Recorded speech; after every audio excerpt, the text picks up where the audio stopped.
Welcome to What's My Drawers Golf Talk. Jim McCleary here, and we're going to talk about some fittings for the week, some golf clubs repaired for the week, built for the week, and the results in putting. So let's get started.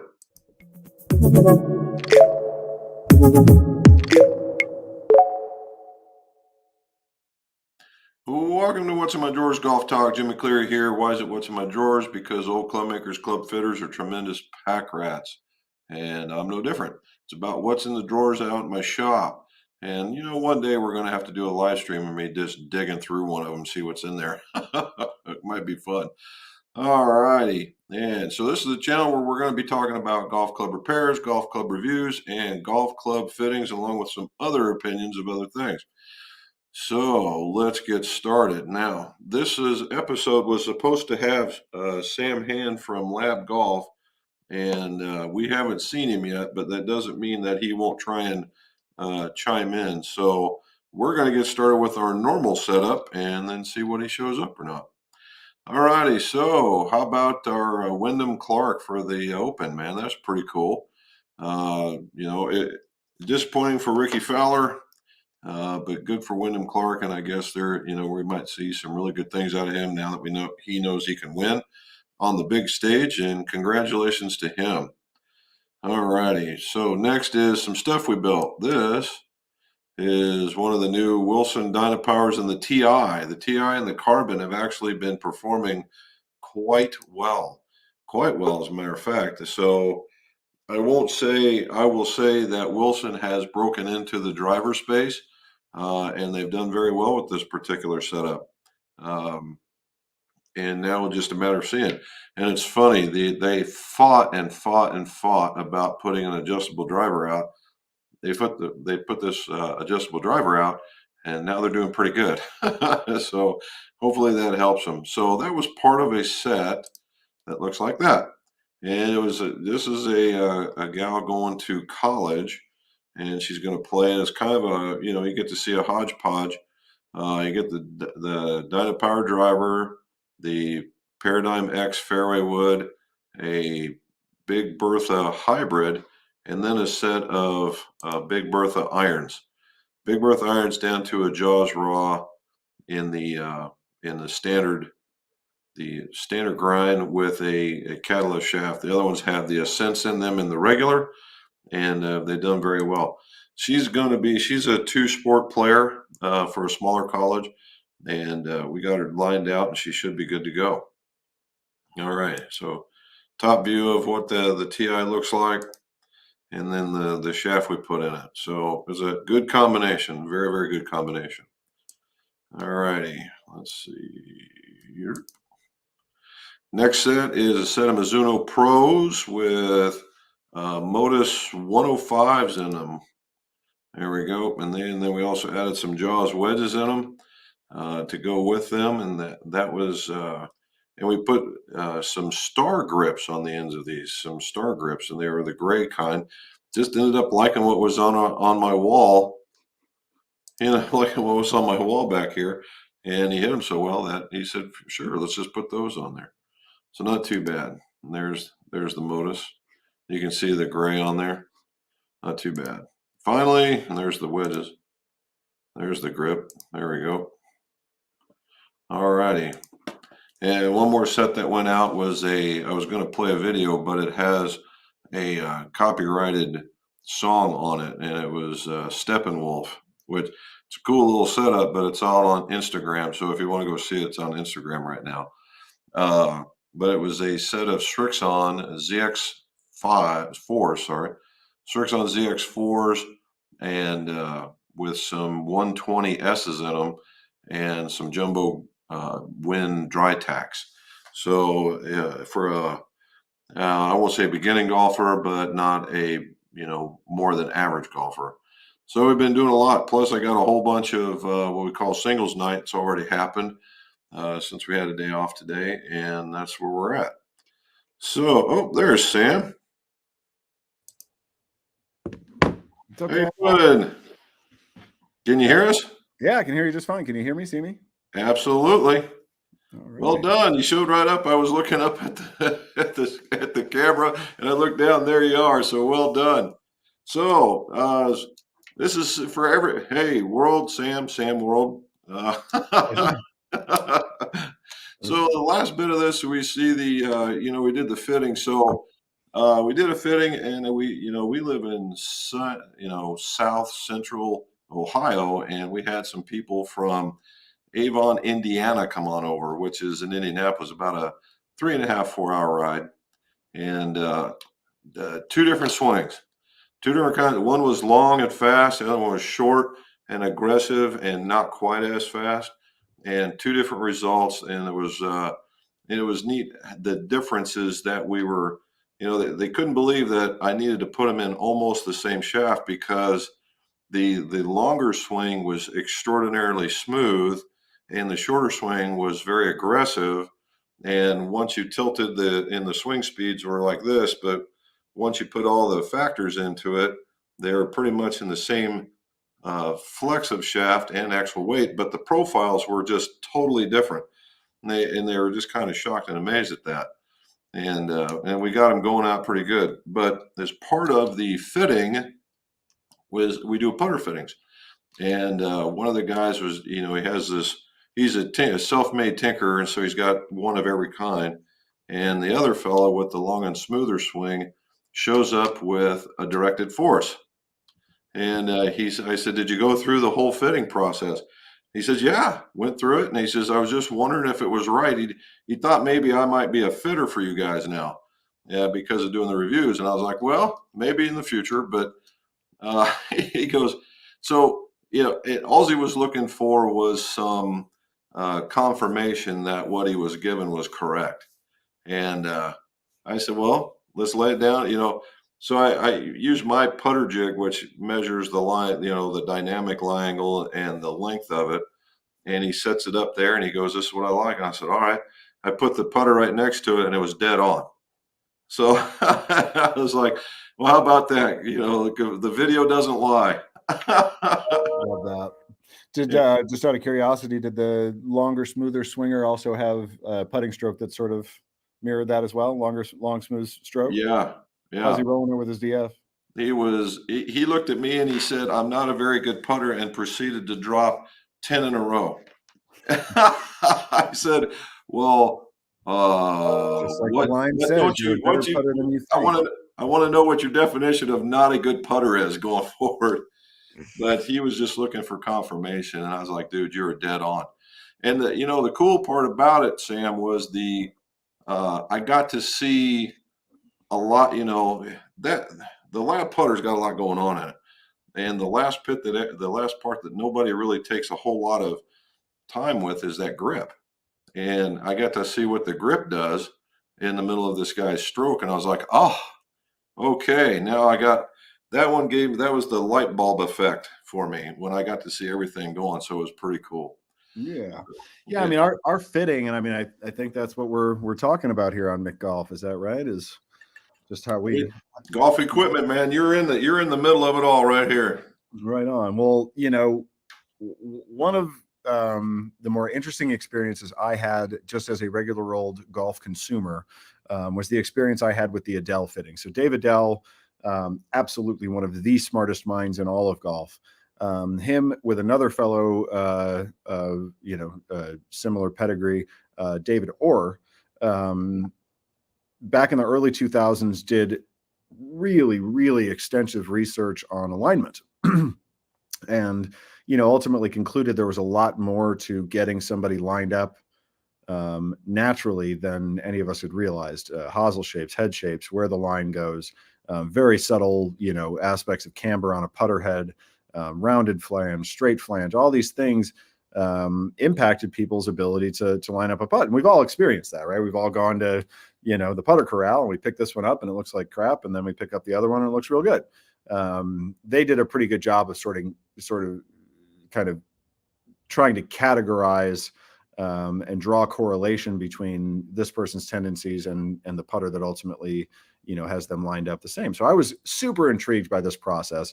I was fortunate enough to know Tim Tucker. Tim is he was the guy that was caddying for Bryson for most of the successful part of his career. And Tim's an Oregon guy, and at the time he was working very closely with Dave, and he was Dave Adele's kind of lead fitter. So I call him up and I'm like, hey, I'm a putter psycho and I struggle and I'd love to know how good this can be. So took about 90 minutes. We've got mirrors, we've got different heads and different hosels, and we're screwing this in and we're screwing that in and we're trying this and we got lasers and doing the whole thing. And we end up with, whatever putter I end up with. Worked awesome for about 2 weeks. And then ended up under the stairs with the other 60 putters I had. And then I went through the fitting again about 18 months later and ended up with a completely different putter.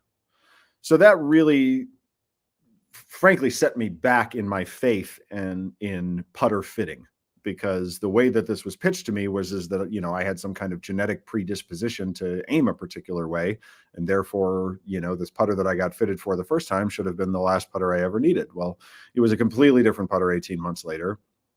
And then fast forward a few years, I get into lab, and I had a very, very brief but extraordinary honeymoon period with my lab, followed by some of the worst putting of my entire life for the next 2 weeks. I would have thrown the putter in the ocean if I wasn't already I'd already backed myself into a corner because I was, going around telling the world that it was the second coming of Jesus.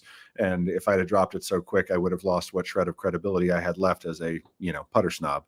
So I stuck with it, and I came to realize that my alignment really sucked. And that was why I was struggling with the lab, because the lab, and this is one of my favorite lines from a tour pro. I had a fairly prominent tour pro was testing our putter. And he said, you know what the problem is with this putter? And I was like, what? He's like, it goes where you aim. And sure enough, he's correct. The putter really does go where you aim. And consequently, your alignment has to be good. Once I started seeing the ball go in, what once looked like hell to me, all of a sudden looked perfect. So whereas David Dell and David Orr would have you feeling like, there's a genetic predisposition to aim one way or another, I think people aim crap because they putt crappy. And once you start seeing the ball go where you're aimed, no matter what the lines are, what the shape is, whatever it is, your aim is ultimately going to correct itself. That was my experience 6 years later of selling lab putters. I believe wholeheartedly that is the case.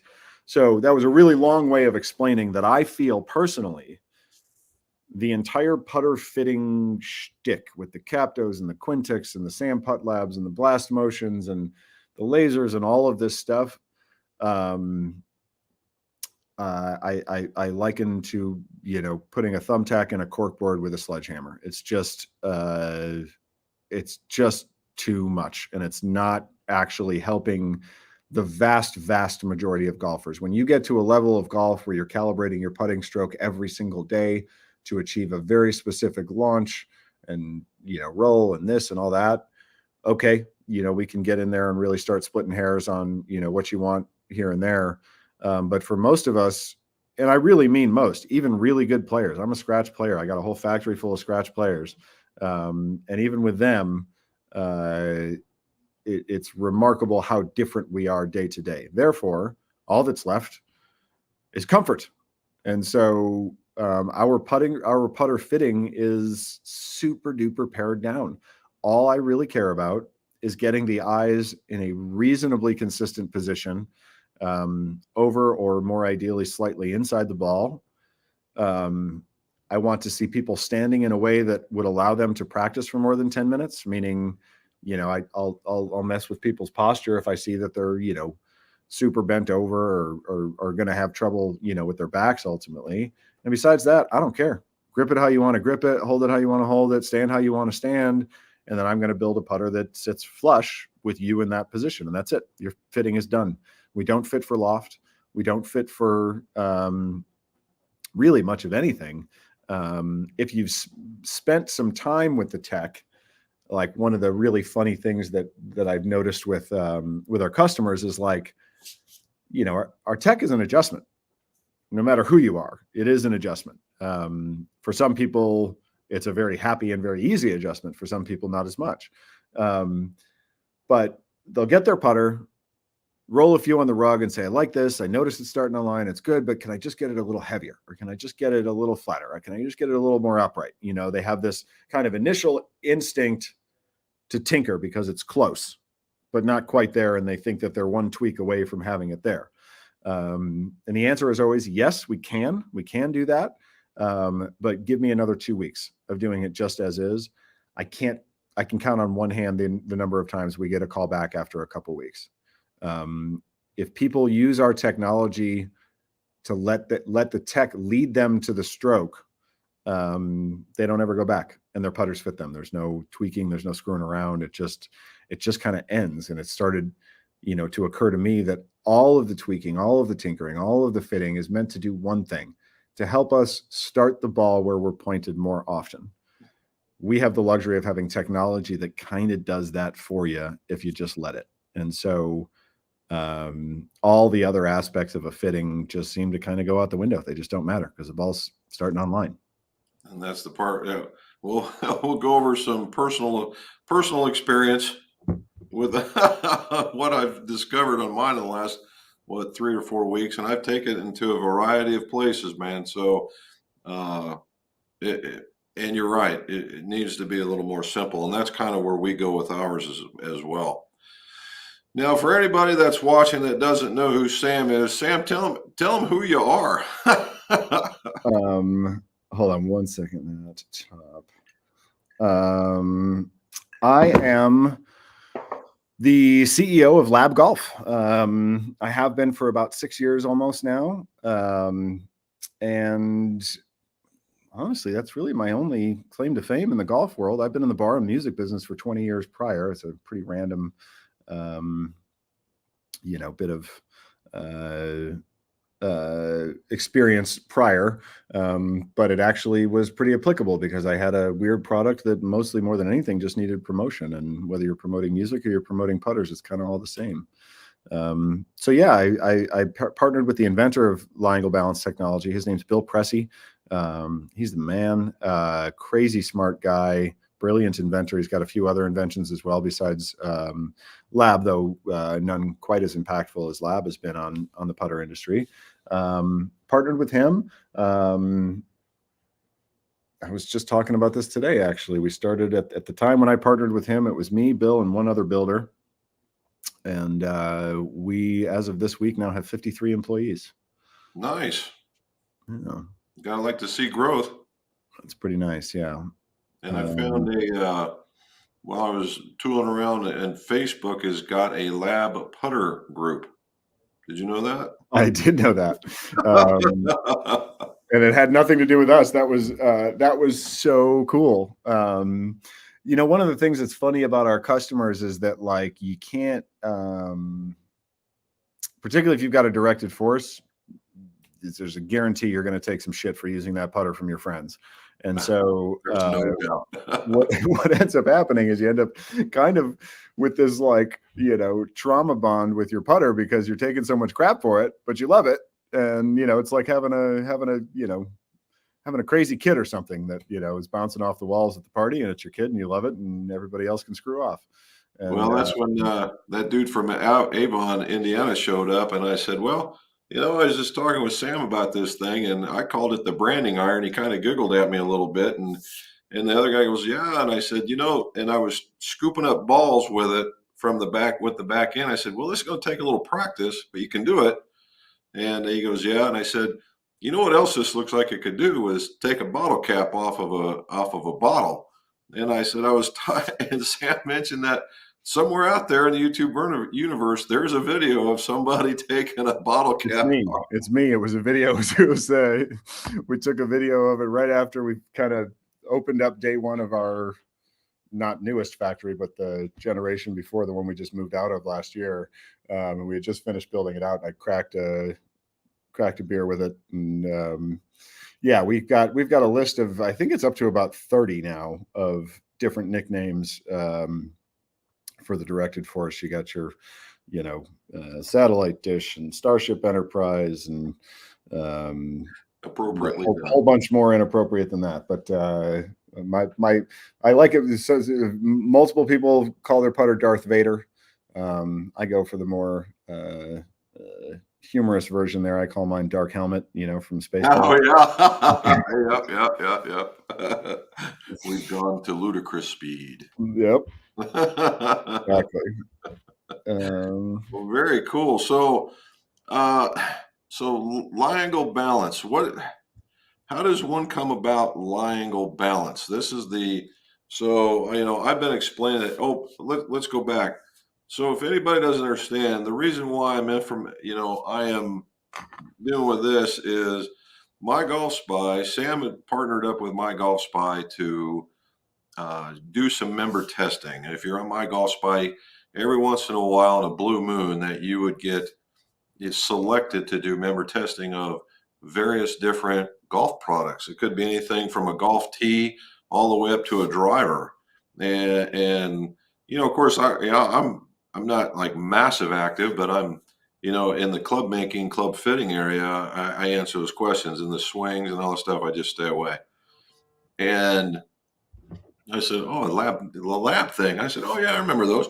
I said, "Yeah, I'm going to sign up for that because I've always had this. Putter woes have been my thing. I'm the poster child for putter woes." And I said, "Yeah, let's see what happens." Well, I got selected, which is normally because of what I do here. I never once thought I would ever get selected. And the guys are like, "Oh no, I didn't have anything to play in it." Yeah, okay. Anyway, so I get one, and well, I get selected, and then I go through the process with Mr. Sam here, and I'm here to tell you the process is exactly as he describes. You need about a 5-second video of you putting, but you got to have this or vertical line that he can use as a reference, so that I'm going to assume you can determine, well, for one, it's eye placement, and two, it's the kind of a lie that you're looking for on the putter. And then they send you something that they like, but the real question is, how do you come to a putter head selection? How do you guys come about that? Doesn't matter. I mean, I like the directed force is the most technologically advanced putter in the world, period. No question. It's going to be the most stable. The experience of putting with a truly balanced putter is going to be most obvious with the directed force. I kind of accept that some people just can't look at it. And when I say kind of, I mean, I know that if they spent a week with it, they'd be over it real quick. But so we've got a couple other head shapes just for people to look at. And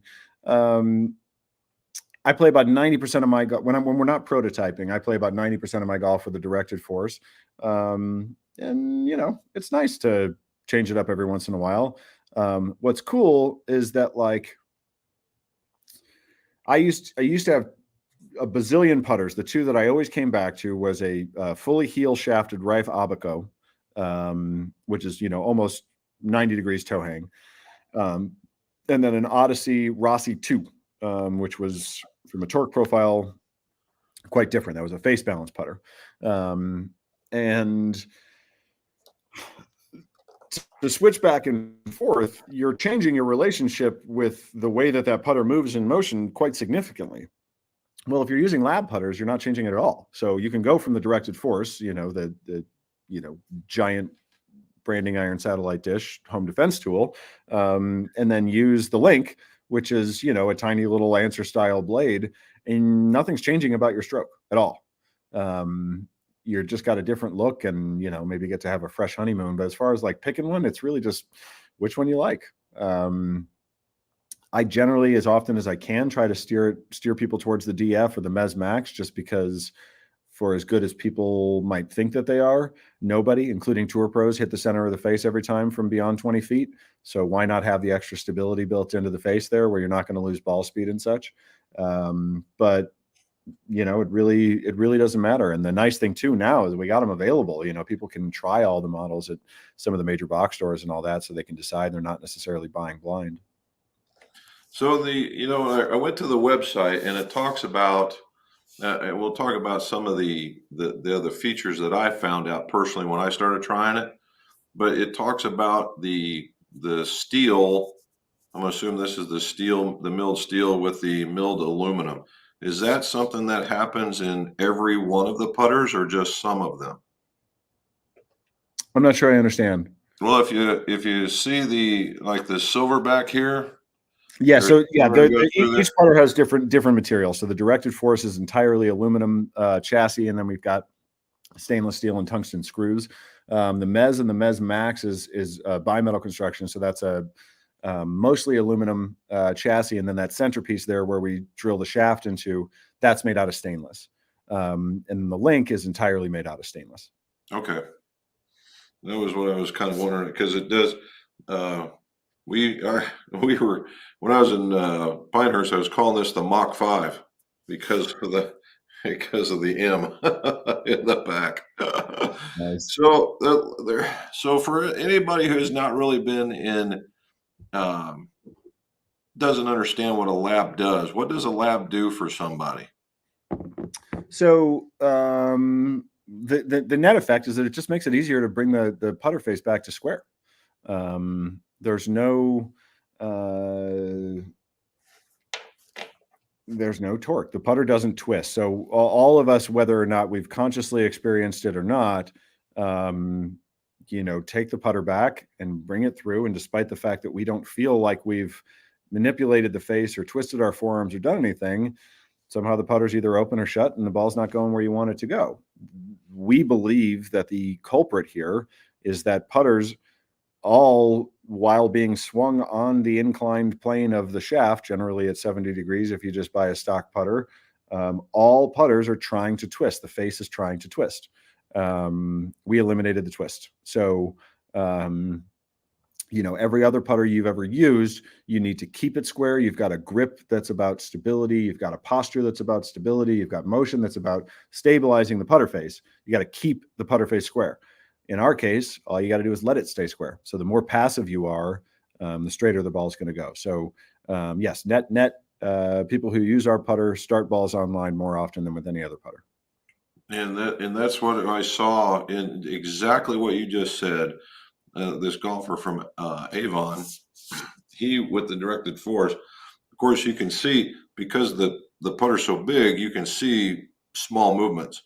Sure. And he was taking it back, and this thing looked like it was about 30 degrees open. And I thought, oh, here we go. It's going to come back, and it's going to come back open. He's going to square that thing up. Boom. I'm like, oh, okay. Here goes another one. Boom. Here comes another one. Boom. And he just kept doing it, kept doing it. And I'm like, dude, the bottom line is the face is facing the hole, and you're squaring it up each and every time. What am I going to tell you? And Keep who using knows it. how long he's had it. One of the craziest things that we're really just barely starting to kind of understand the power of this is that I'll get people come in here for a fitting and they're screwing the face open or closed in access of the arc itself when they're first here, and then for doing nothing other than just using the putter 2 weeks later their face is not rotating open in access of the arc anymore. Hmm. The putter, like, it literally leads you to a better stroke because there's no fight. You just, your body starts to figure out like, oh, I don't need to steer this thing. I Right. just need to let it go. And then as soon as you let it go, boy, oh boy, do good things start happening. Well, so today I said my goal was to get to 18 strokes or less on 9 holes, right? That's the number, the golden number. And I walked down to the very last hole, and I got a three banger on one, and it's because the green sits like this, and you got to just arc it in. It's just pure. You either got to drive it to the back of the cup or you luck one in. Anyway, I tap it in for a three, and I get down to the bottom one. I got to get this one, and I am 4 foot away. And I'm like, everything bends to the right on this green. You just got to tap it over to the right. It'll fall in. Life's good. We're walking away with 18. And I tap it. It goes exactly where I aimed it, just like you were saying. It goes right where I aimed it, and there's zero break. It goes right by. I was like, "You rotten bastard!" And and there's some kid raking the bunker, and there's a dude mowing the grass, and I'm just laughing. And he's, "What are you laughing for?" I said, You know, I never thought I'd be unhappy, but the ball went right where I pointed Yeah. it. I was just like, all I could do Oh, was it's laugh. it's it's crazy, man. I mean, like when people start to like another really funny thing that we experience with our customers. I mean, there's a couple things that change for people. One, almost across the board, everybody ends up playing less break. The putter actually holds a line better than other putters. The way that when you're consistently returning the face back to square without fighting to get there, the ball rolls nice and tight and it's going to hold a line. So that's thing one. Thing two, the the well, I lost my train of thought here. You were saying that you were frustrated that it goes where it is aimed. Yeah, I lost it. Sorry, too many thoughts running through my head today. It is what it is. Uh, So that I do have a question with the. So I'm going back to the grip because I'm just intrigued as all get out with this thing. yeah. This is an off-center grip, and I read on the website. So the way that lab makes it was this 2.5 degrees worth of loft, and when you go into it and you grab this thing, it takes a degree out of it. Is that the idea of it? So yeah, tough. It'll be tough to do this auditorially, but do your best. So, or do listeners, try and just close your eyes here and picture it. So from the sole to the face, you've got 2.5 degrees of loft. Right. From the top line to the shaft, you've got 1.5 degrees of lean. So, or from the bottom of the putter to the shaft, you've got 1.5 degrees of lean. So the way that people measure loft traditionally is shaft to face. Right. So if you put my putter in a Mitchell, it's going to read as though it has 4 degrees of loft on it. Because it's adding it. Yeah. Right. Because the shaft is now vertical, even though in practice our shaft isn't vertical. It's leaning forward. Okay. Then you got the grip, which depending upon which grip you have, leans you back 1.5 or 3 degrees. Oh, it goes the other way. Goes back the other way, right? So Okay. now, so if you're using a 3-degree grip on a directed force, which has 2.5 degrees of loft in the face, 1.5 degrees of shaft lean, and then so now you've got effective loft of 4 total, but then the grip goes on and you got the grip vertical and you've scrubbed 3 degrees off. At address, you now have 1 degree of effective loft. Okay. Because that's So, that's because I was going to wonder about the numbers that are on here where it says 1.5 and this other guy with the directed force had was it a 2.5 or something like that lines. I was just wondering if that's what that was doing. yeah, so I mean, it'll change the effective loft. It's going to change the way the putter sets up. Like we use the, I mean, the grip's super cool because even if you don't use a lab putter, like most people add loft through impact, most amateurs do, high handicappers. And so you can put one of these grips on there and not have to do anything, and it's just going to help you scrub a little loft off. It impacts you're not launching it so high. But depending upon the way that the ball's rolling and different things that people are looking to accomplish from a setup standpoint, yeah, we can screw around with how much tilt is in the grip. Hopefully down the road, we've got 1, 2, 3, and 4 degree grips that, would allow us to just another variable to help people roll it better if they think they need to. Personally, like I was saying around the fitting, I think people are a lot more adaptable than they think. The press grip existed because the way that we get the putters to balance has to do with where we stick the shaft. So when you have a big footprint like a DF, there's no way around us having the shaft, quite a ways behind the face. If the shaft was just vertical and 2 inches behind the face and you put a straight grip on it, now you have the face arriving at the ball before the hands do, which for the vast majority of folks is going to produce a putt out to the right because the face hasn't rounded the corner yet while the hands are trying to. So what Bill did that was so brilliant was to mitigate that. He leaned the shaft forward so that the top of the shaft at 33 to 35 inches is right over the top of the face like it would be on any other putter. But now you got a crooked shaft, which nobody likes. So then to mitigate that, he then put the press grip on it. So the press grip is an ergonomic solution to putting the shaft where we need to in order to accomplish lie angle balance. All right, because in that Facebook group, there were some folks that were putting on regular grips, and I thought, well, You can do it. You That's can do good it. I enough. mean, it's like I actually for the mez personally, I put a little better with a straight grip on the mez. Um, and I'm comfortable leaning the shaft forward that 1.5 degree anyway. Before lab, I was a big forward presser. I was always adding a bunch of loft. So having that, lead hand slightly in flexion and the shaft leaning forward is comfy for me. Uh, there's no secret sauce, and it's really funny how people. I love how the folks on that Facebook group, are so sort of trusting and protective of the technology. They don't want to screw it up, So there's that question about the grip gets asked 15 times a day. Oh, wow. Can I Okay. put a straight grip on my putter? Can I do this with the putter? And they, want to make sure they're not going to screw up the balance. Number one, yes, if you change the grip, technically it is no longer perfectly lying or balanced. However, it is still infinitely more torque free than anything you've ever used, even if you have added a little bit of torque. Next, if you do feel the torque that's added by changing your grip, you can send it back to us and we can have it rebalanced. And that's not a big deal. But yeah, it's just kind of about finding what works. I mean, I was just actually working with a pro today. So the link, we were very intentional about not putting shaft lean into it because we wanted to use a straight grip because, grip's a very personal thing. And so a lot of people don't love about our other models that they feel sort of locked into just the offerings that we have. And so we wanted a putter that people could put their own grip on it without screwing up the balance or screwing up, effective loft and lean and all that. So same 2.5 degrees, sole to flange, or I'm sorry, sole to face. But the shaft is dead vertical, which allows for a straight grip. And then this local pro here, despite the fact that we don't recommend it, he puts a press grip on it because he actually likes to feel his hands leaning away from the shaft or leaning away from the target at address. So, that's him. And then I've got customers that put the press grip on backwards because they want their hands to feel super, lead hand to feel super in flexion. It's, still putting, a lot of different ways to get it done. Everybody's got their way. Yeah. So are we allowed to talk about who you have? Do you have anybody on contract that's actually out on the tour that you can name? We don't contract with anybody.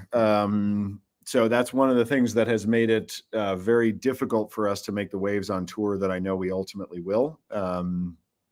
We just don't have the money for it. I mean, the endorsement dollars that these guys get from, the 4 or 5 major companies out there would blow your mind. And we're not even, until recently haven't even been able to consider doling out that kind of cash.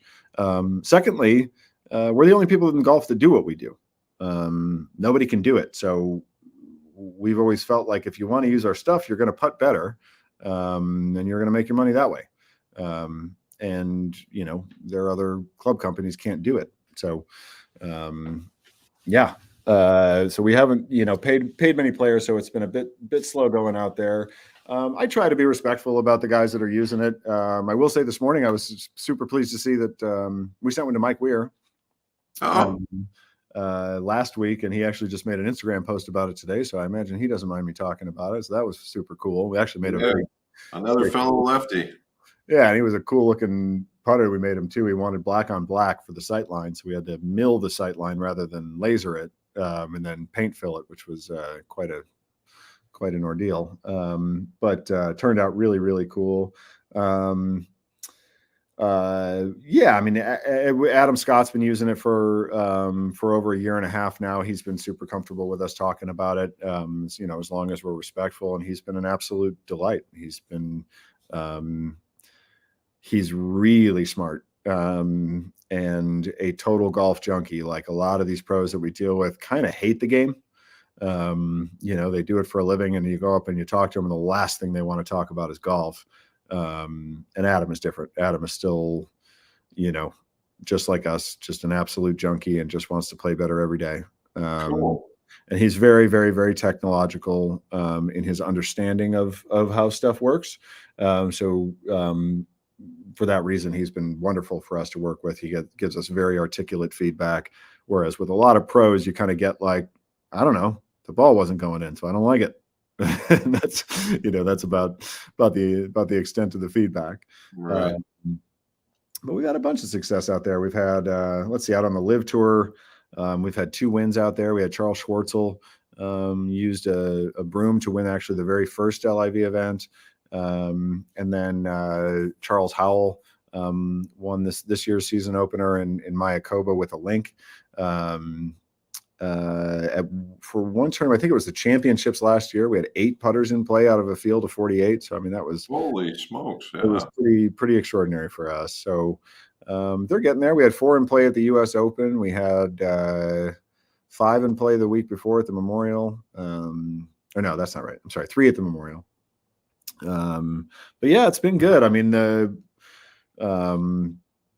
what's funny about Adam is that he has this reputation of being a shitty putter, and it's just wrong. If just look at the stats, he's actually one of the most consistent putters of the last 10 years. He's actually probably the best all inclusive lag putter of the last 10 years.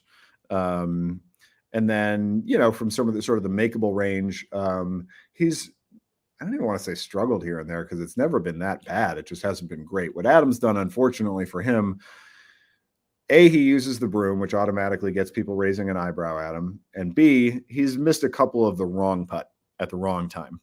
And so people, make these assumptions about him. But again, particularly if you look at the last 2 years since he's been using our stuff, he's actually one of the best putters in the world. Right now, he's currently ranked 32nd in strokes gained putting. He is number 1 in putting from 10 to 15 feet. He's phenomenal. And even though the fans, generally regard him as maybe struggling here and there, the guys out on tour know that Adam's a complete badass.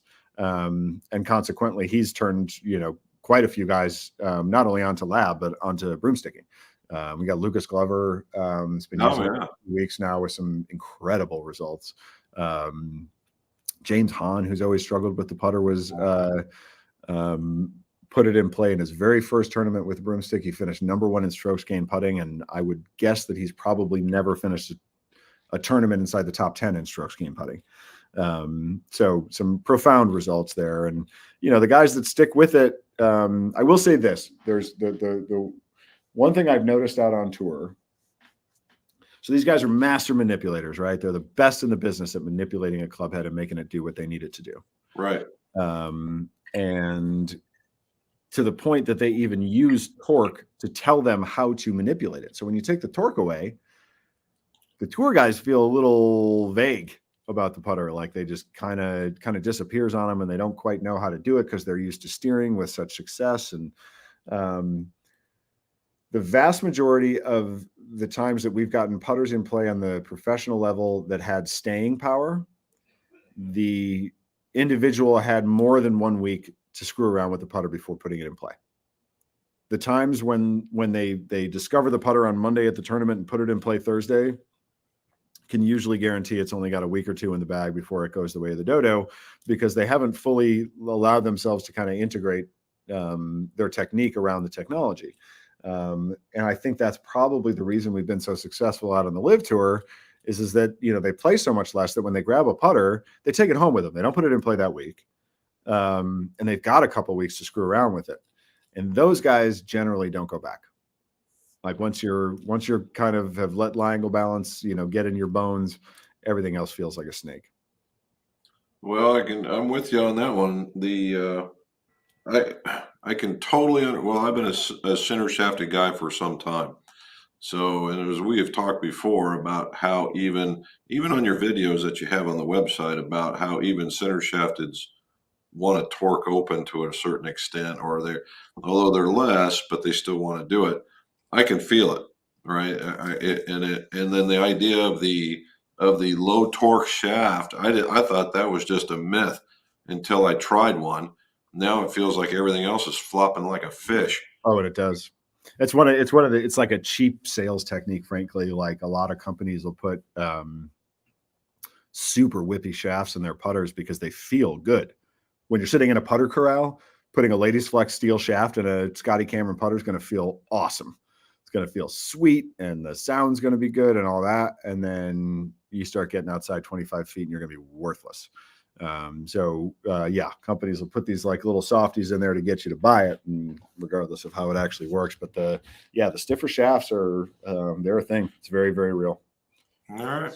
So a couple of things that just so my experience, my experience of this guy, other than the Mach 5, I've affectionately called this the tank from Tron.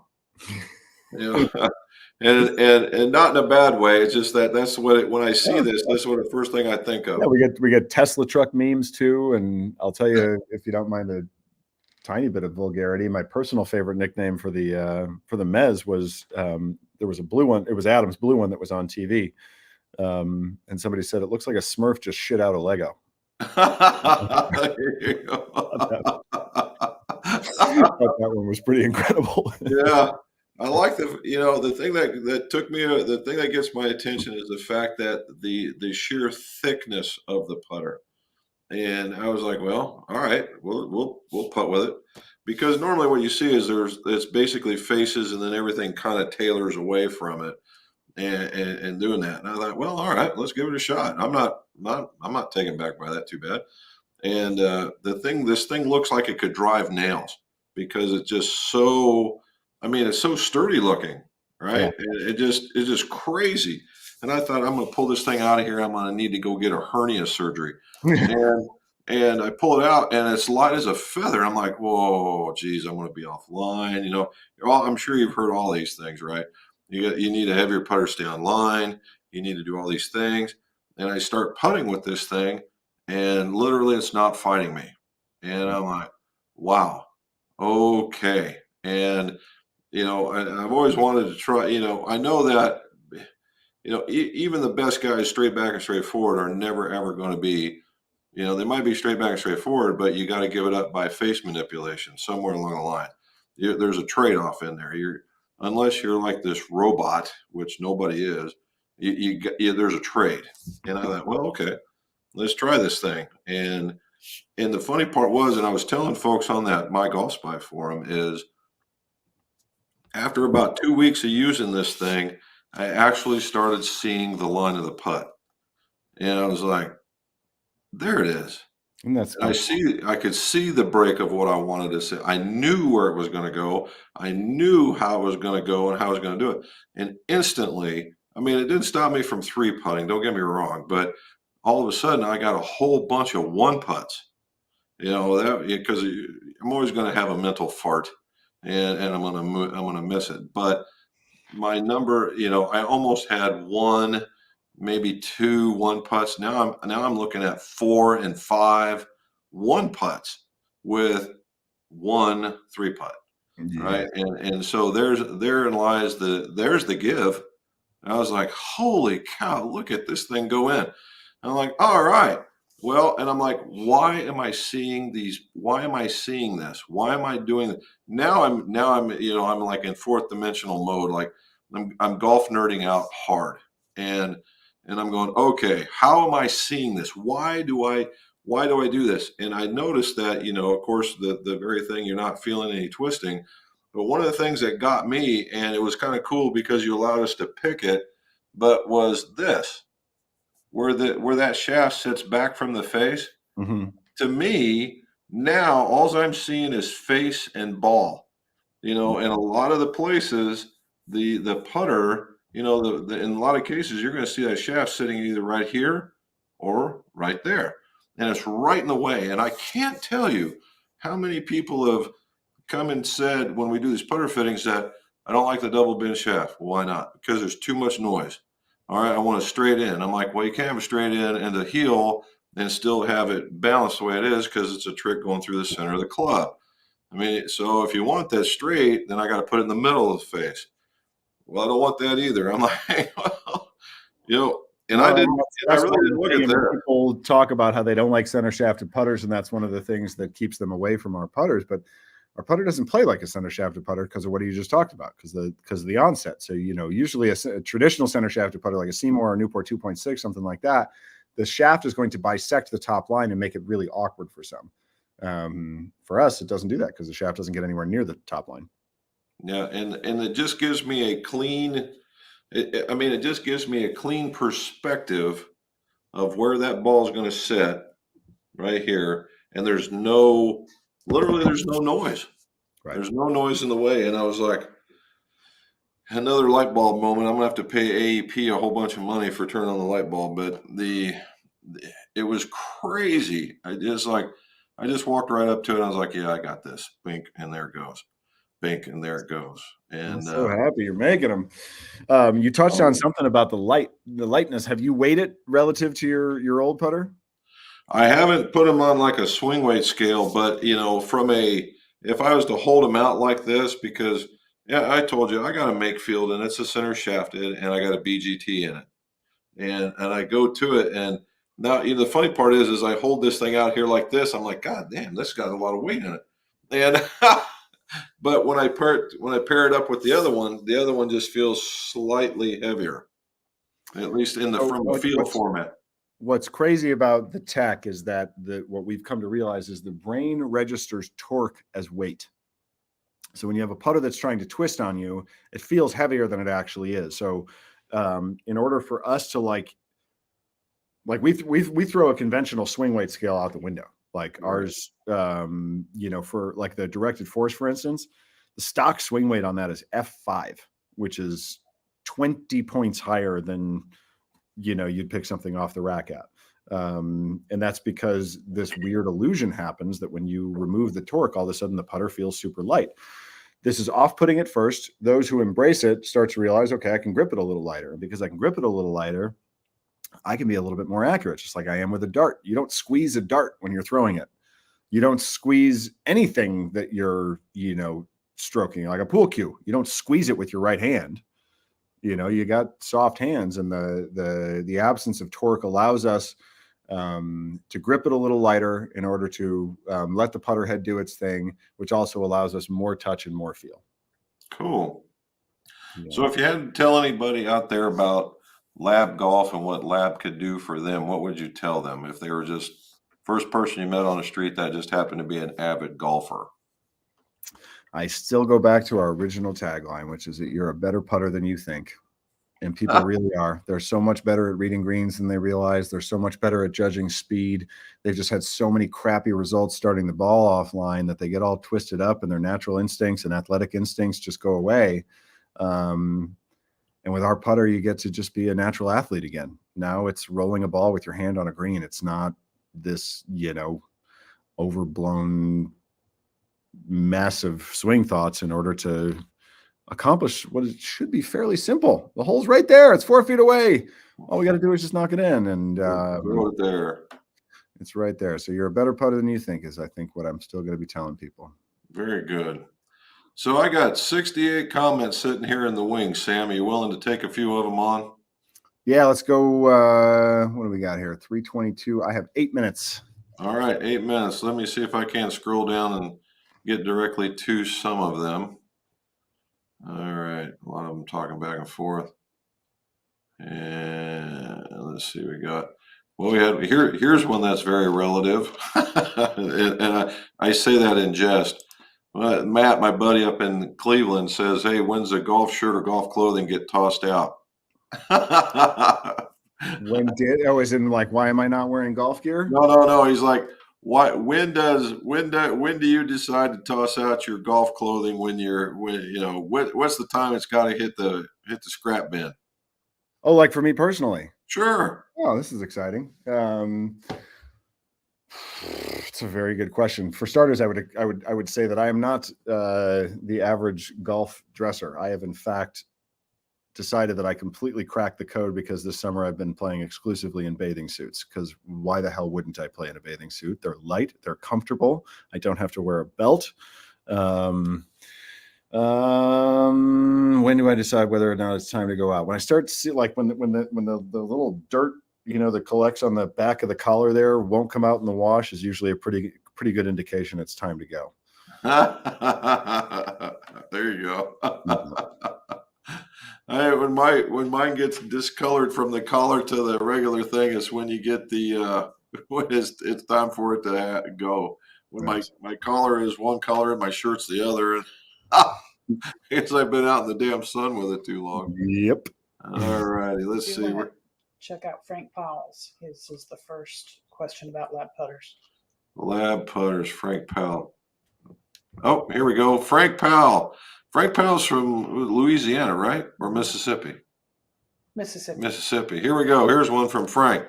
Just acquired a lab-directed force 1 putter about 4 weeks ago and can't be happier with it. Only things is I'm left-handed and the grip looks to be for a right-handed putter. So I'm guessing he got the 1L grip. And if that's the case, he's right. We're cheap bastards. So the 1L grip is a symmetrical grip. So whether it was upside down or right side up, the shape is the same. The only difference is that in his case, the seam is on top.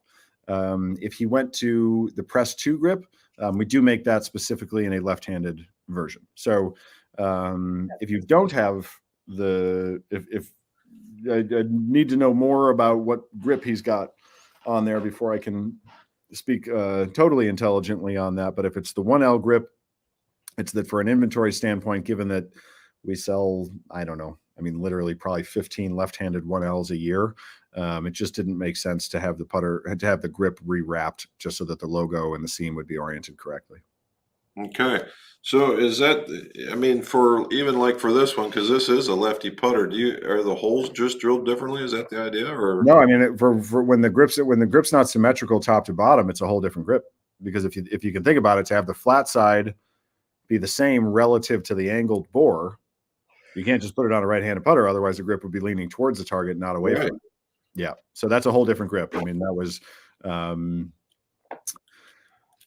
you know, I'm the guy online answering most of the questions on Facebook and Instagram and the messages and all that kind of stuff. So I have a very intimate. I get bitched at a lot by the lefties.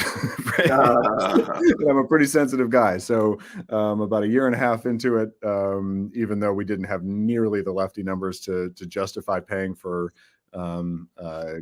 grip molds for lefties, we did it anyway, just so that they were accommodated, because I totally get it. I mean, you guys get so screwed out of so much equipment just because, you know, of very real financial realities. It's not because people are lazy or because they don't care. It's just when you're sitting here trying to make the decision as to whether or not to spend, you know, $5,000 to $20,000 on another mold, knowing that you're only going to sell not so many, to justify that, it's a hard thing to do. What we ultimately figured was, sure, grip for grip, maybe we lose a few bucks on left-handed grips, but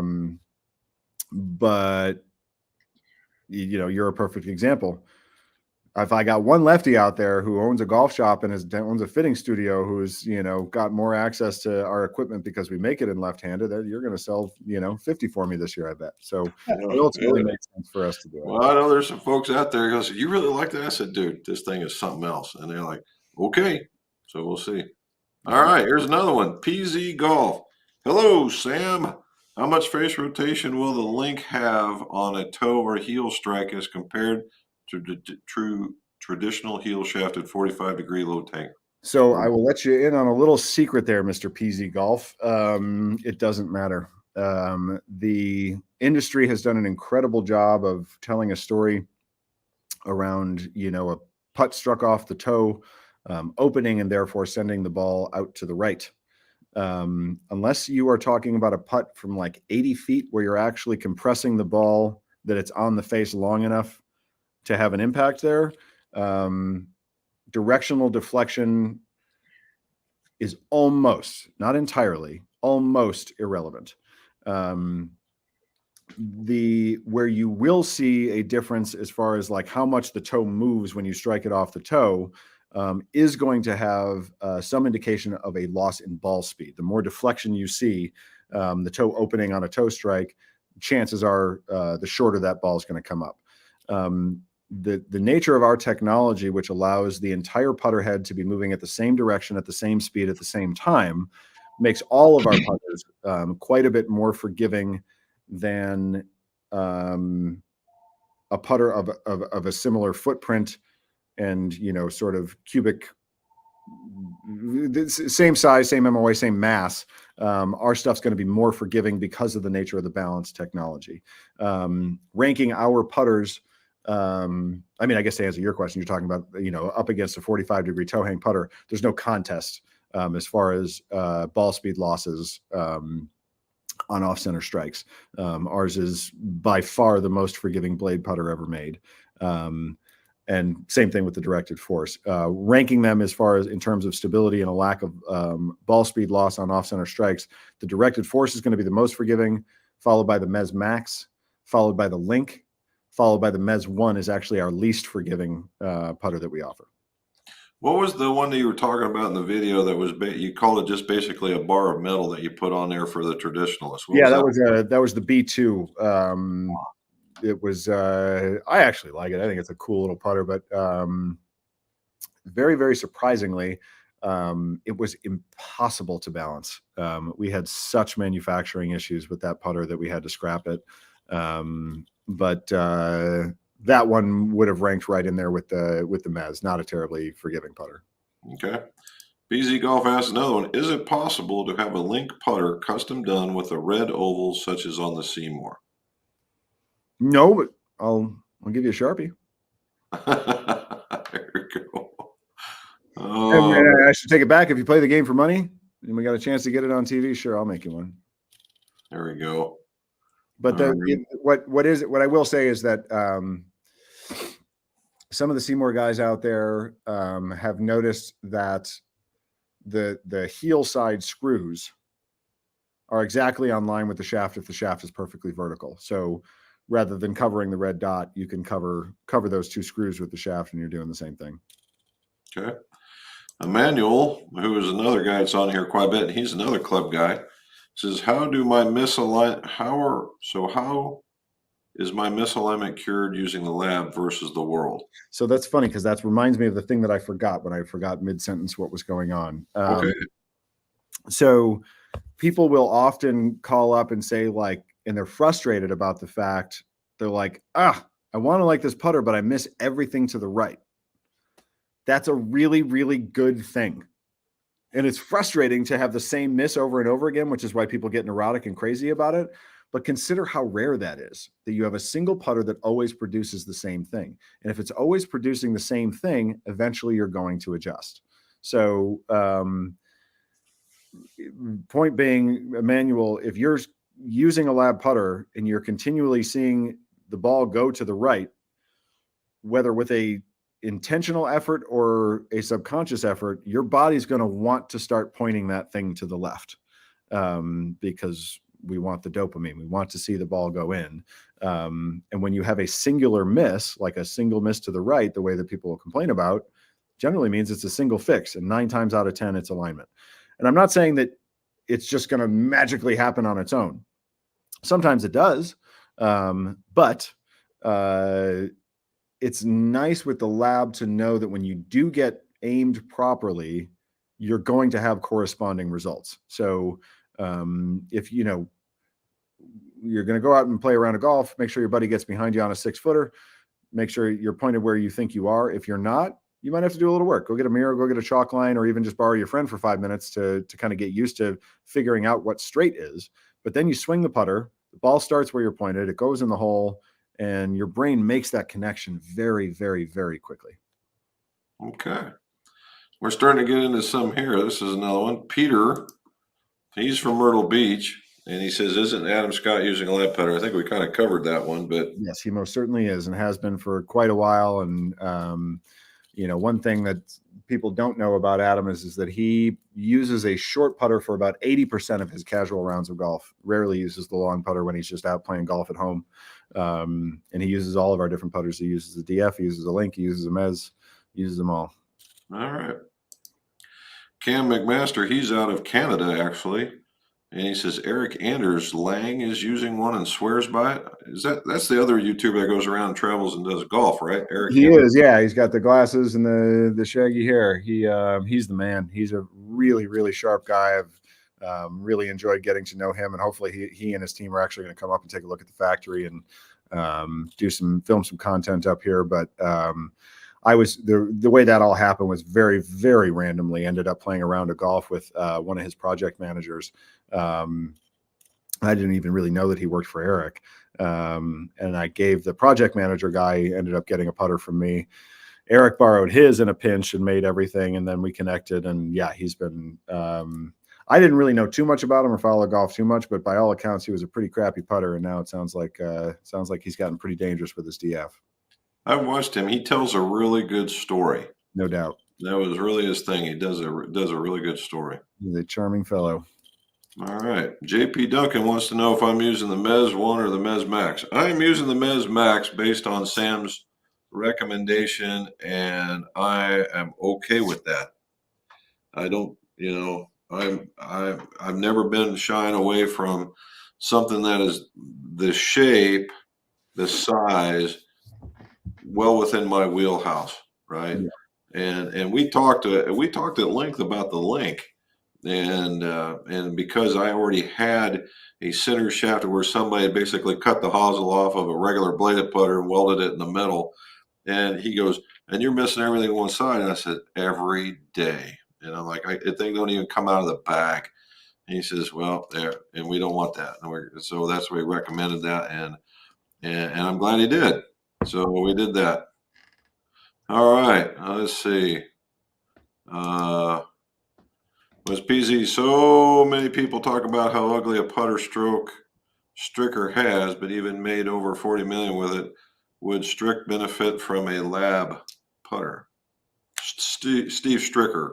I've never heard anybody say that Steve's stroke is ugly, but I'll take your word for it. I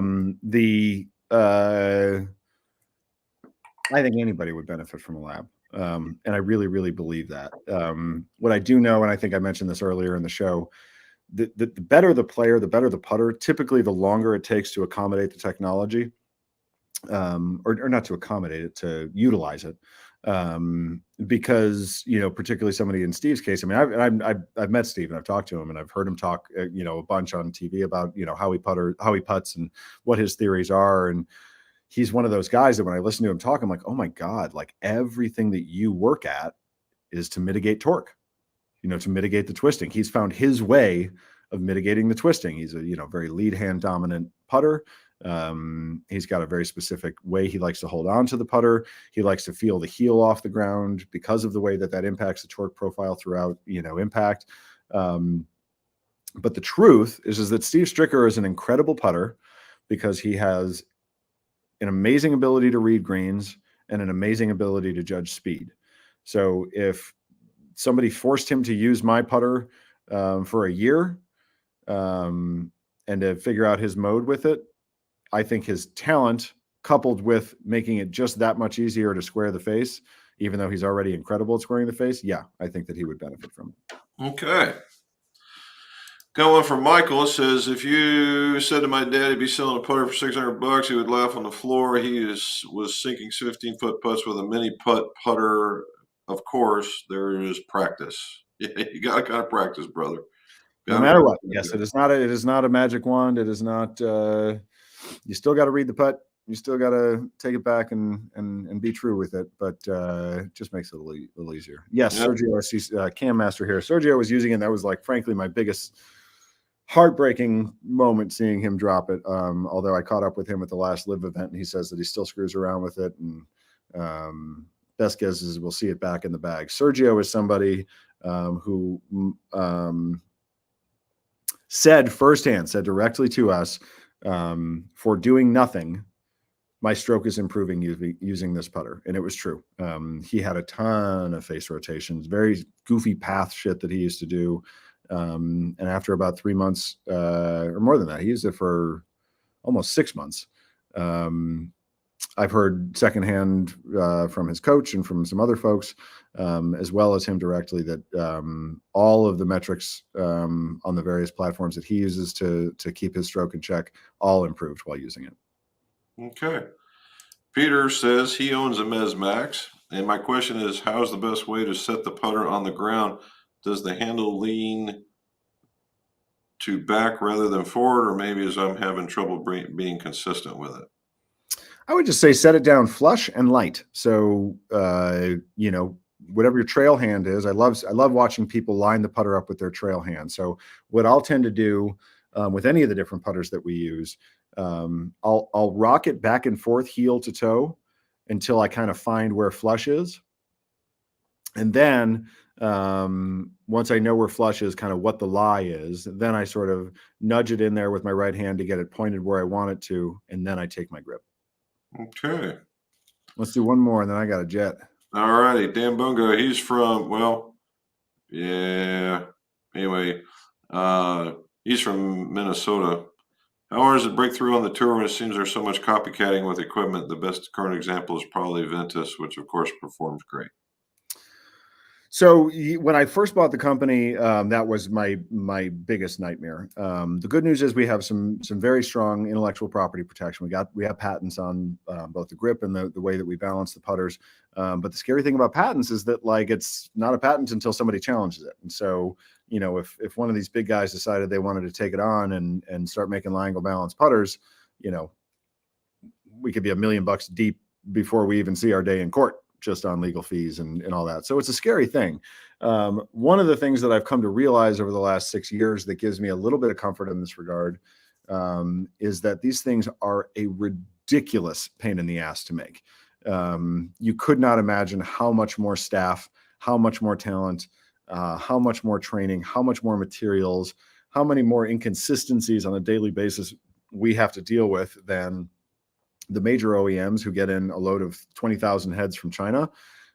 They, hire a bunch of dudes to shaft them and grip them, put them in a box, and it's over. The way that we make these putters simply does not fit in with the way that the rest of the world makes putters. So, lately I feel a little bit more comfortable in that regard. At the same time, I know they're out there trying. I know for a fact that they are. And yeah, it's scary. It's super scary. I try to do my best to maintain good relationships with the different R&D guys at the different companies that I know of, and make sure that they recognize that we're people and that we're working as hard as we can, and that these are jobs and lives. And for one of these bigger companies to just go off and rip us off just cause would be pretty despicable. So, fingers crossed that we get, at least the extent of our patent, which we've got over a decade left on, to make sure that the world knows that we're first to market on this technology. And after, the patent expires, that's the way of the world. And I would, in a weird way, 10 years from now, not anytime soon, but 10 years from now, I'm almost looking forward to what other companies come up with. We're not the only, but there's a lot of creative minds out there. It'll be really interesting to see what other companies eventually do to utilize our technology. All right. Well, Sam, I got one. I went searched. I got one left. If you got time, it's like a one-word answer. Here we go. Richard Smithson says, "Hi, thanks for the advice. Wondering if Lab is going to go to jail for style putter." Oh, why do you ask? Yeah. Jesus, did they get a lot of good press? For the record, Wyndham Clark used our putter for 3 events earlier in the fall, and God, I was just sitting at home wishing, wouldn't that be something if that was 2 directed forces in the Oh my final? God, you'd be on overtime for a month. Oh, All right. I don't know. No, there's no specifics for that style there. We've got stuff in the works. We're not going to be releasing anything in 2023. Hopefully it'll be the first half of 24 that come out with a couple new shapes. All right. Well, I got down to the bottom, buddy. I didn't see anything extra, and the rest of them are just club stuff for me to deal with. So, Sam, thank you so very much for taking the time to talk with us. Thank you so very much for talking with the MYGOLFSPY so that I could actually get involved in and looking at this thing and actually becoming way more knowledgeable in putters and whatnot. I mean, it is just super duper. And hopefully we'll be talking on emails here shortly about the revealer and all the other things that come with it. We'll talk soon. I hope to do it again with you. This is a fun show, and thanks for having me, Jim. All righty, Sam. Thank you so very much. Later, pal. Bye. All righty. So that was Sam Hand from Lab Golf, and man, what it's going to be fun. So very good for him. So let's get back to the normal ones, and we'll go for them. So we got Schlatt saying that hope Mrs. McGolf's elbow is healing quick, and it is. That's a good one. He says, I need to glue a PXG hybrid adapter to a graphite shaft. Is it okay to use the same epoxy used for woods and irons? Absolutely. The process for gluing a golf club together, i.e. whether it's an adapter or going into a bonded head, is exactly the same. So yes, you could use the same glue that you're using. Now, you guys saw some of the other one. Don't use JB Weld. use the regular stuff, and we should be good to go. All righty, we got we got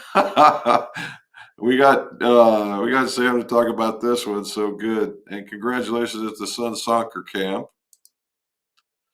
Manuel, how you doing, buddy? Happy Monday. No golf this week. Off to volunteer at the PGA Championships Tours Dick Sporting Goods Open in Endicott. Very good. You have a blast. Very good. Very good. So without Sam being here, I don't have to listen to conversations. So let me do this.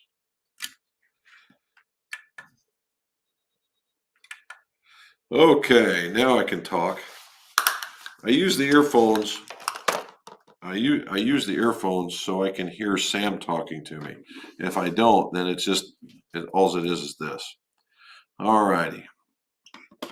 Manuel's got another question.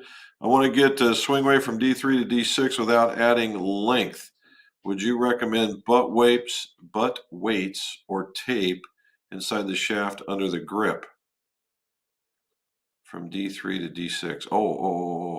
Have a 6-foot golfer that plays standard length.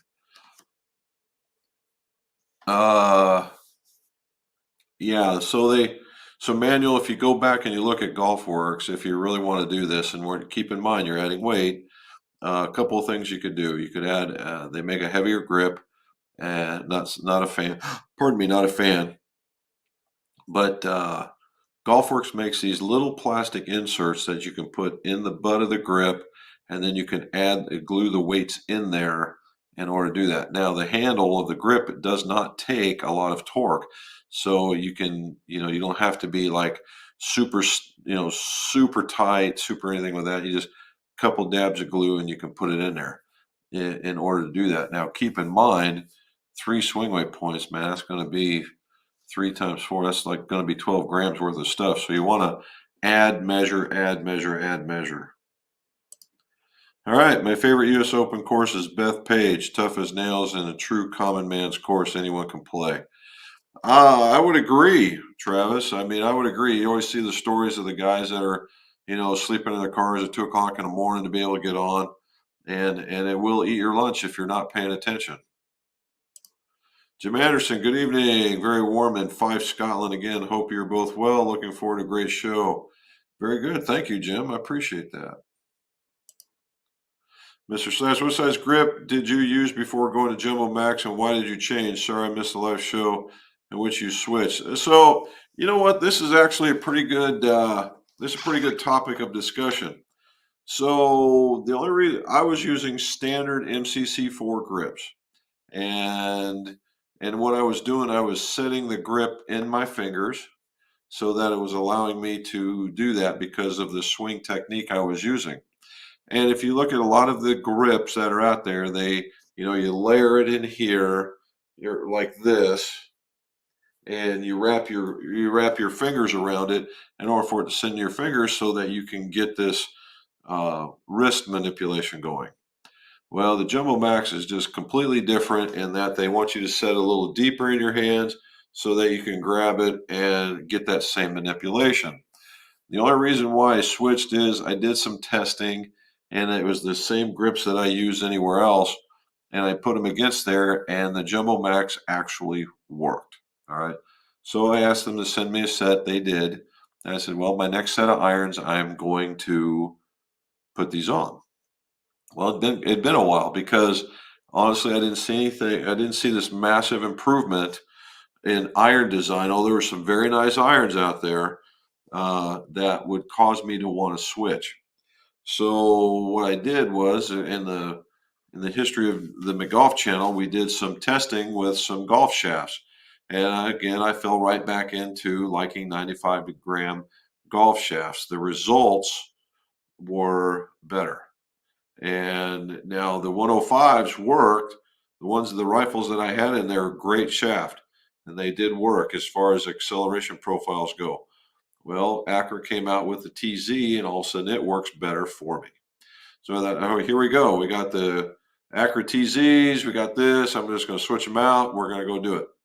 Well, I was doing it because I fell victim to my own ego in that I was not putting on very good swings on the golf club. and I thought this switch is going to help me out. Well, it didn't. Right? I went down to Pinehurst, and the only reason why I did anything good was because I put a little extra momentum into the ball in order to get where it's going. Now, I will say my miss with the irons and or the driver were typically this ginormous pull, and that went away with the bigger grip. Now, but I still wasn't hitting the middle of the face. Come back from Pinehurst and hitting gobs of golf balls in the fitting room, and I realized that, and it happens to me every year, that my golf swing got long, and I get way back here, and what happens is I release earlier because I'm too far back, and I release earlier, and I'm either hitting the ground about 6 inches before the ball, or I'm pulling through and I'm hitting the toe of the golf club. The minute I go back to my normal swing and I go through, all of a sudden I'm in the middle of the face.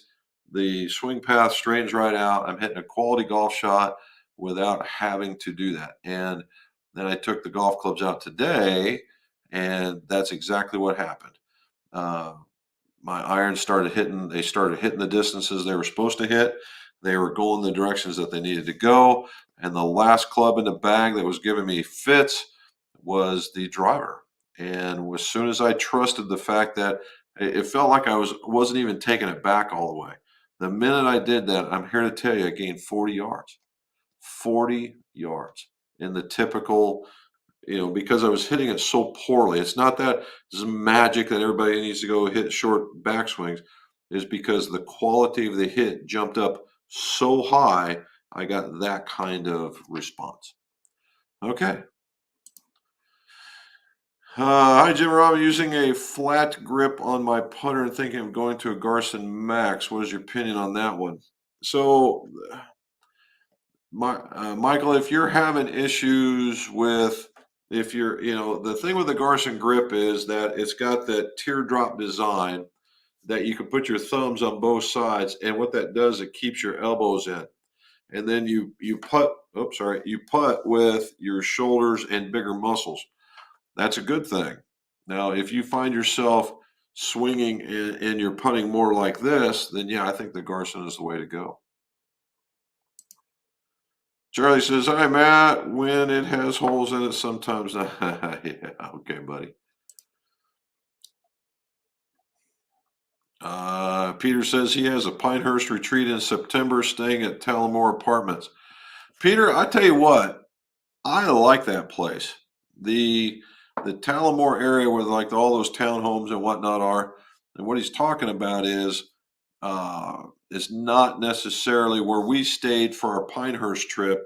Was basically this quad, this townhome quad, and there was 1, 2, 3, 4. This thing was monstrous, okay, monstrous, and it was a beautiful setup. Looked out over the golf course, very very nice. Talamore, on the other hand, is different. Talamore is like a set of townhomes just stacked up everywhere, but they're cut in half. So you have a downstairs and an upstairs. They're not as big, but they still serve the same purpose. You can still have groups of folks in there or couples. You still have a living room, a dining room, a kitchen. It's just not as big. Now, the makeup for that is in the middle of this apartment complex, as Peter says, is we'll call it a gathering area. It's a covered gathering area, has a fireplace in it, it has several TVs, has these bar type stool or tables with stools. It has a couple of grills if you're so inclined. It has cornhole. And it's where a lot of these, if you had a party of 15 or 16 or whatever, that you could have food delivered and it would be right out front. You wouldn't have to get your room dirty. So, and the rooms themselves are actually very nice as well. They're just not as big.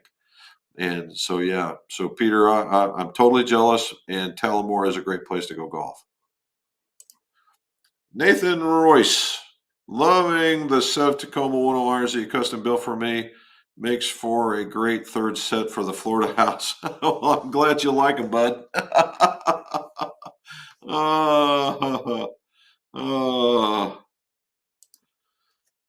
PZ says, hello, golf people. Finally got a chance to use that pencil sharpener on the McGolf divot tool. Well, I'm glad that at least it was useful once. Hit that thumbs up. Thank you, sir. And again, just going off of that, if you would, like, subscribe, hit that like button so the more of this gets out with those folks.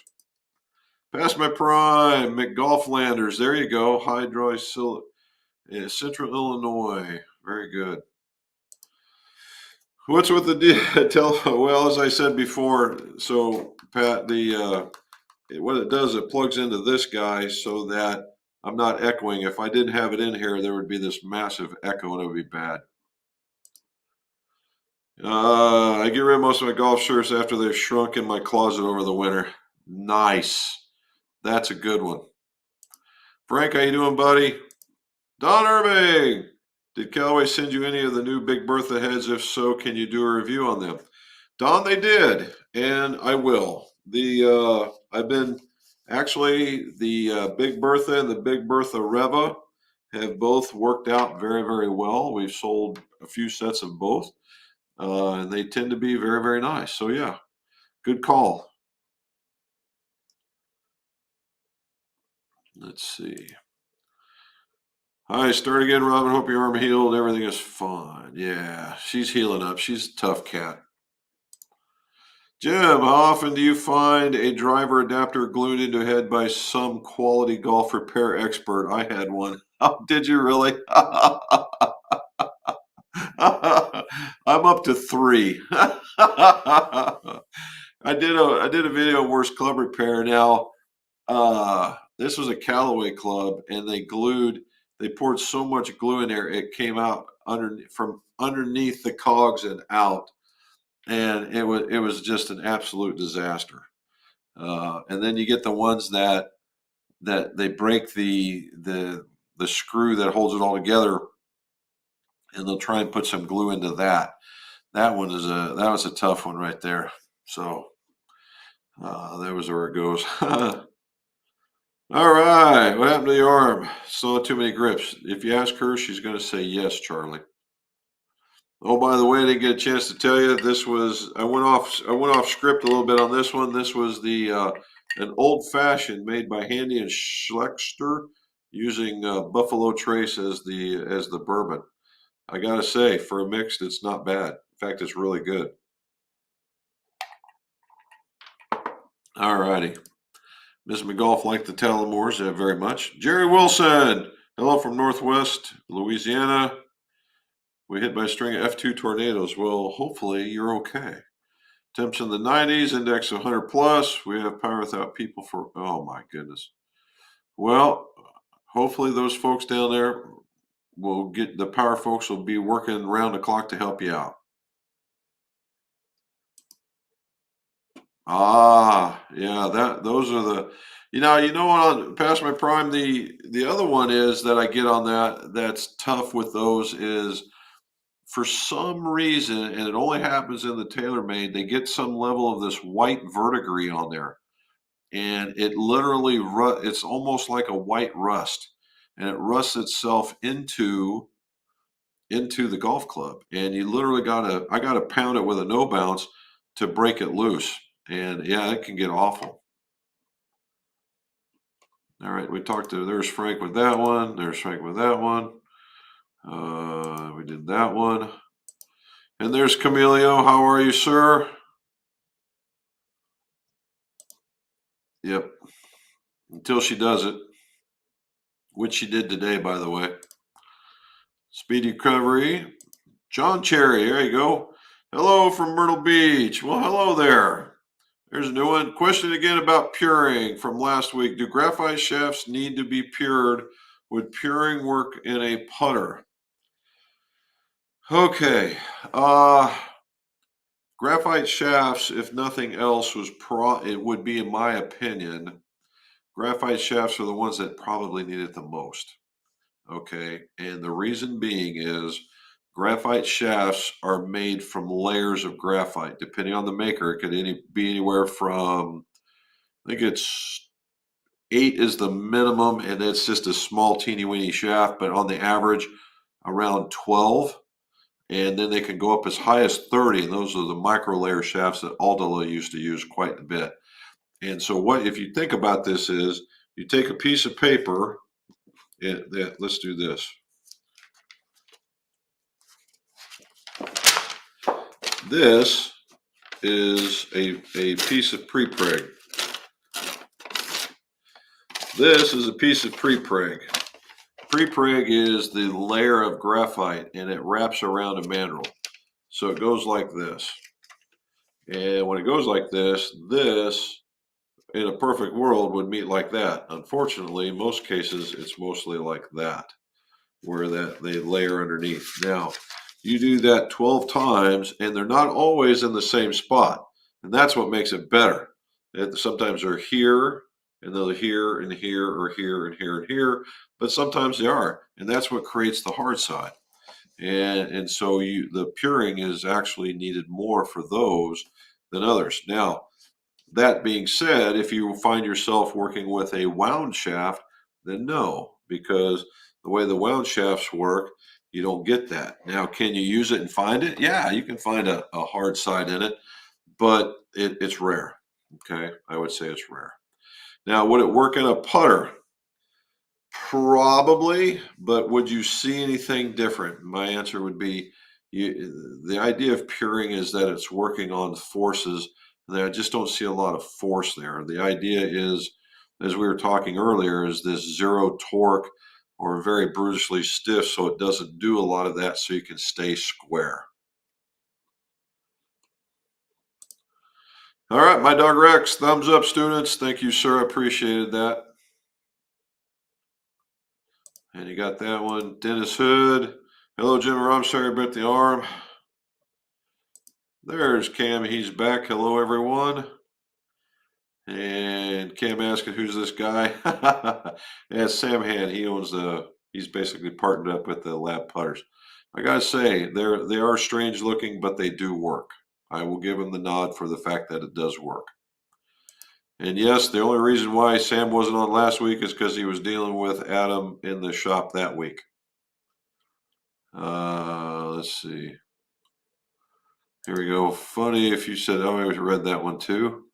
JP, had a great time hanging out with Jim at Pinehurst. Hey, JP, how you doing, buddy?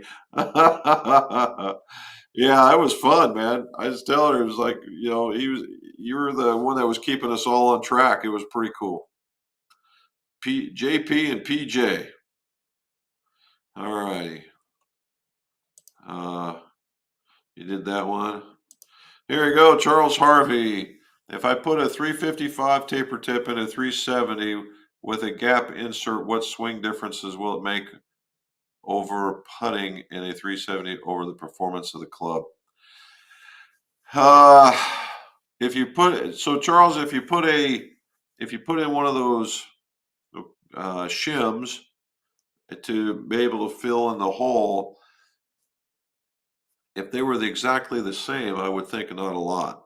Now, yeah, I hate saying this because it's not every time, but taper tips as a whole tend to play stiffer than the 370 counterparts.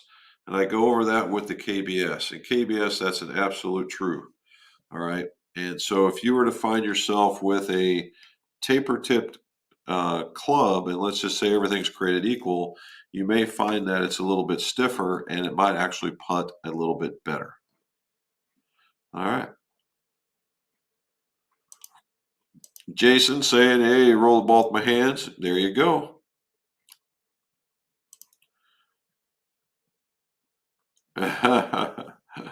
Well, if you had what he's talking about, the lefty grip, Cam, is the fact of where this thing bores in, right? And what this does is if you were to line it up straight, because you see the line here, if you make that thing go straight, you're actually pressing it a little bit. And that's what he was talking about.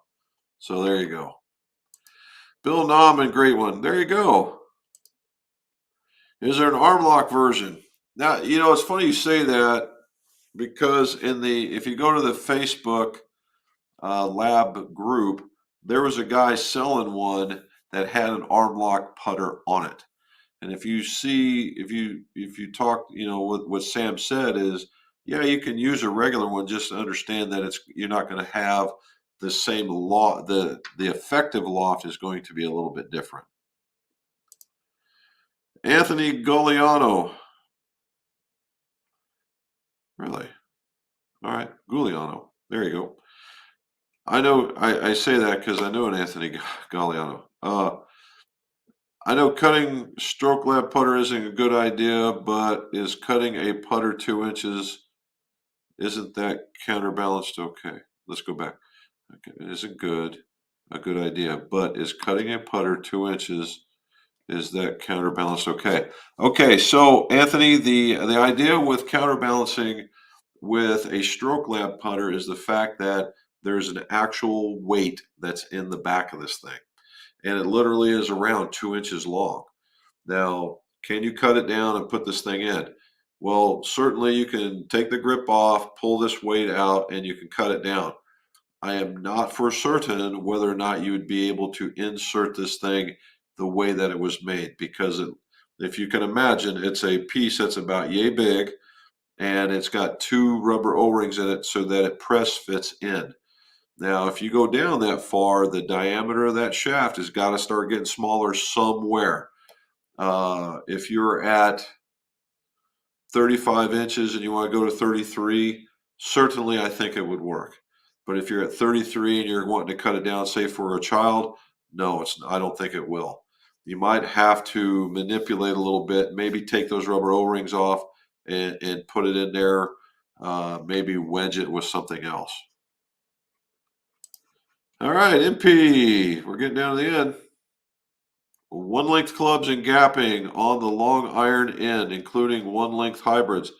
How do I get a 4-iron / hybrid to go further than the 6?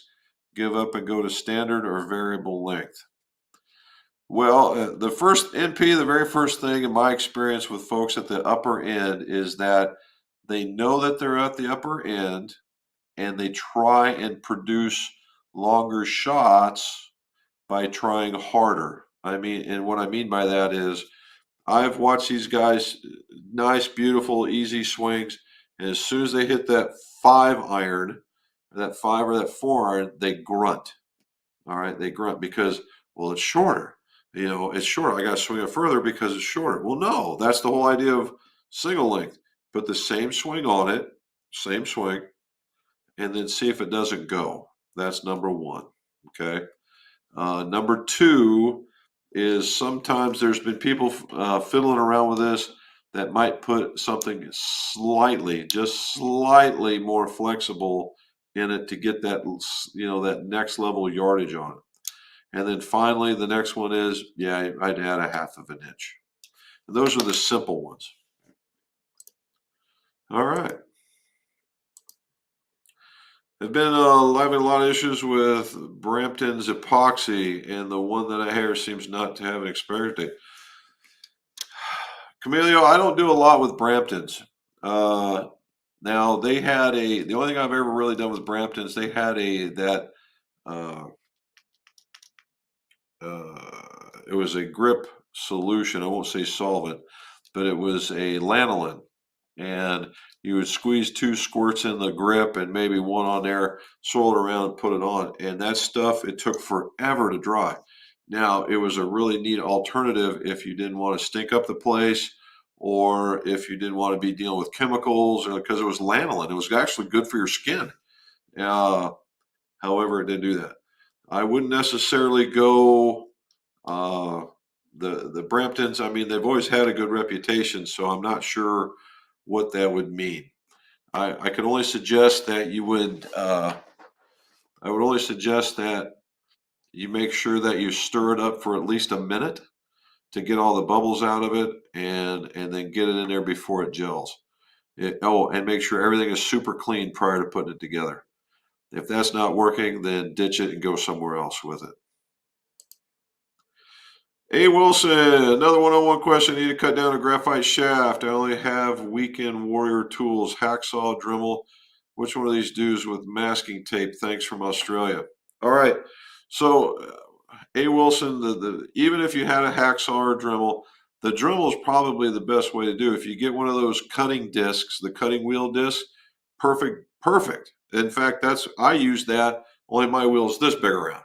All right. So if you took that and you just kind of cut across it, flipped it over, cut across it again, you're golden.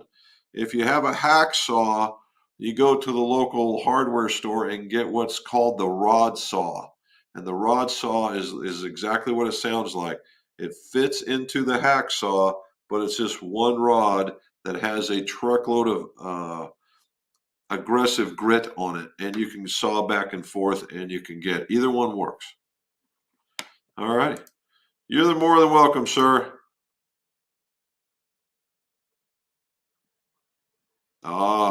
Yeah. Normally when that happens, Camilio, that's normally an indication of two things. One, the glue was not stirred up very well, or there was some sort of contaminant in between the shaft and the head, and it caused it to separate. Normally what you find is either the hosel or the shaft is completely clean and it all stuck in one spot. And that's an indication of both. So there you go. All righty. So we made it to the bottom. We had a really good conversation with Mr. Sam Hand of Lab Golf. Got to thank him again. Thanks for MyGolfSpy for allowing me to do this. I got to tell you, I am impressed. It's helping me putt better, and it definitely breaks a lot of convention. So if you're in the market, I would give them a shout and see what happens. As always, guys, thank you so very much for staying up late if you're overseas. And thank you guys for asking all the questions. I appreciate it very much. Like and subscribe. And there will be a video coming out tomorrow. We're going to talk about shoes again. We're going to talk about shoes. And then we got the lab. My final review on the lab is coming out later as well. So again, thank you guys. And as always, let's see your scores go low.